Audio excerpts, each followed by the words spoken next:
Are you ready to improve your English listening and speaking skills? Have you ever struggled to understand native speakers in real-life situations? Or maybe you want to express yourself more clearly and confidently in conversations? In today's episode, we are going to help you do just that.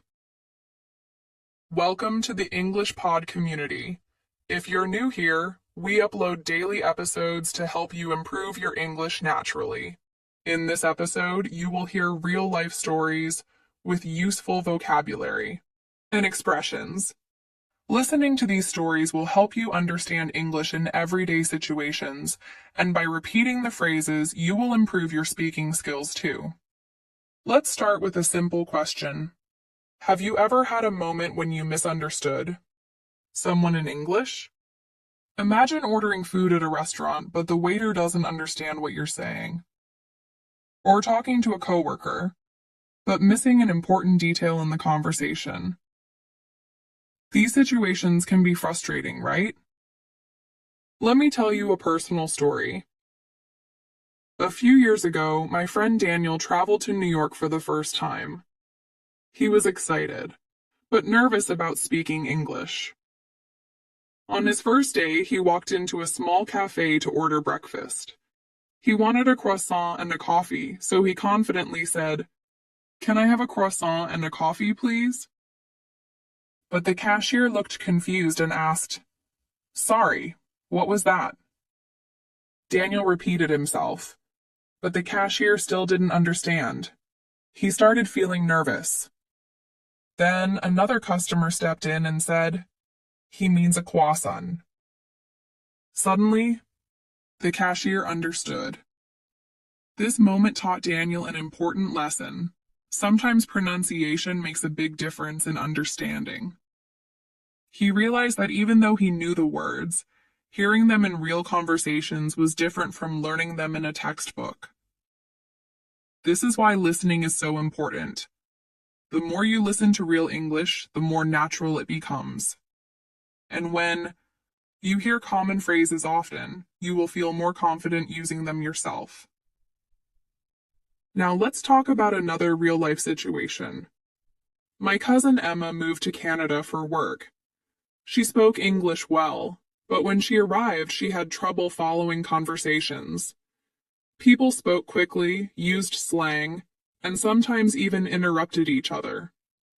One day she had an important meeting, and her manager asked, "Can you touch base with Mike about the new project?" Emma was confused. What did touch base mean? She thought, should I physically touch something? Later, she found out that touch base means to check in or to discuss something briefly. This small phrase made a big difference in her understanding. After that, she started paying attention to idioms and expressions in conversations. So, here's a tip for you. When you hear a new phrase, don't just memorize the meaning. Listen to how it's used in real conversations. Try repeating it aloud and using it in your own sentences. The more you practice, the more natural it will feel. Now let's think about your own experience. Have you ever been in a situation where you didn't understand something in English? Maybe you misheard a word, or maybe you weren't familiar with an expression. What did you do? How did you handle it? Imagine you are at a hotel, and the receptionist says, "Would you like a wake-up call?" If you're not familiar with this phrase, you might think they are asking if you need to wake up in life. But actually, a wake-up call means that the hotel will call your room in the morning to wake you up. These small but important moments happen all the time in real life. That's why listening to real conversations is the best way to improve your English. Let's do a quick practice exercise. I will say a short sentence, and I want you to repeat it after me. Ready? I'd like to order a coffee, please. Now, you try. Great. Now, let's try another one. Could you repeat that, please? These are simple, polite phrases that you can use in everyday situations. The more you listen and repeat, the more confident you will feel. felt nervous.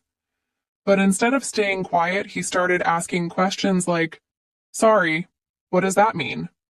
Or, "Can you say that again?" His coworkers were happy to explain, and little by little, he got better at understanding them.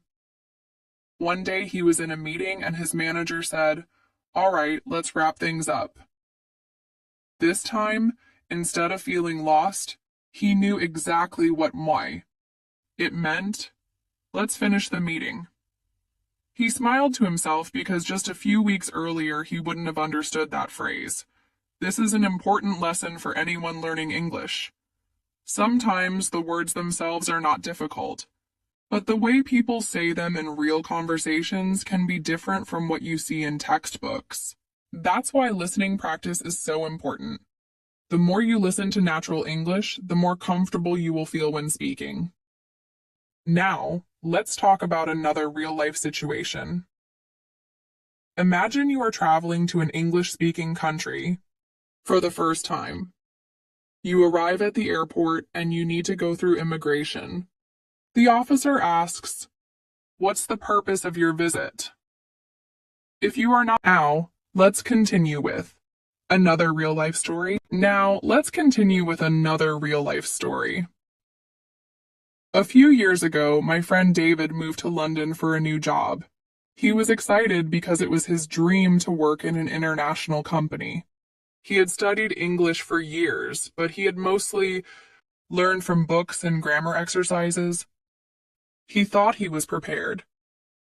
But when he arrived in London, he faced an unexpected challenge. Real-life conversations were much harder to understand than he expected. On his first day at work, his manager Sarah introduced him to the team. Everyone was friendly, but they spoke quickly, and they used a lot of expressions that he had never seen in textbooks. At lunchtime, one of his coworkers, Jake, said, "Hey David, let's grab a bite." David was confused.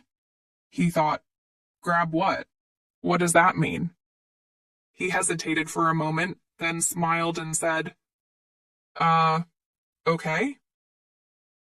He followed Jake to a nearby cafe, still unsure about what was happening. When they arrived, he finally understood. Grab a bite just means go and get something to eat. It was such a simple phrase, but because he had never heard it before in a real conversation, it completely confused him. That day, he realized that even though he knew a lot of English, he needed more practice listening to how people actually speak. David decided to make a plan. Every day, he started listening to English podcasts while walking to work. At lunchtime, instead of sitting alone, he made an effort to join conversations with his coworkers. At first, it was difficult. He didn't always understand everything. And sometimes familiar with this phrase, you might feel nervous. What do they mean by purpose? Are they asking about my job? My reason for traveling? What should I say? But if you have practiced listening to common travel conversations, you will know that the correct answer is something simple like, "I'm here for tourism," or "I'm visiting family." A few months ago, my cousin Sophia traveled to Australia. She was confident in her English, but when she arrived at the airport, she got nervous. The immigration officer asked, "Do you have anything to declare?" She froze for a moment.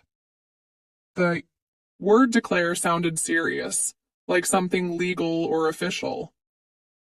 She thought, did I bring something illegal? Am I in trouble? She took a deep breath and asked, "I'm sorry, could you repeat that?" The officer calmly said, "Are you carrying any food, alcohol, or large amounts of money?" Now she understood. Declare just means to report something. She smiled and said, "No, I don't have anything to declare." The officer nodded and let her pass. Later, she laughed about the situation. She realized that the problem wasn't her English. It was just that she hadn't heard this phrase in real life before. This is why listening to natural conversations is so helpful. The more you hear these phrases in context, the easier it will be to understand and respond naturally. Now, let's do a quick practice exercise. I'll say some common travel questions and I want you to repeat after me. Where are you traveling from? Now, you say it. Great. Here's another one. Do you have a return ticket? Try saying it aloud. The more you practice listening and speaking, the more confident you will feel in real situations. Now, let's talk about another important moment when listening skills make a big difference. Ordering food at a restaurant. Imagine you are in a busy cafe in London. You walk up to the counter and the barista says, "What can I get you?" If you are prepared, you can simply say, "I'd like a cappuccino, please."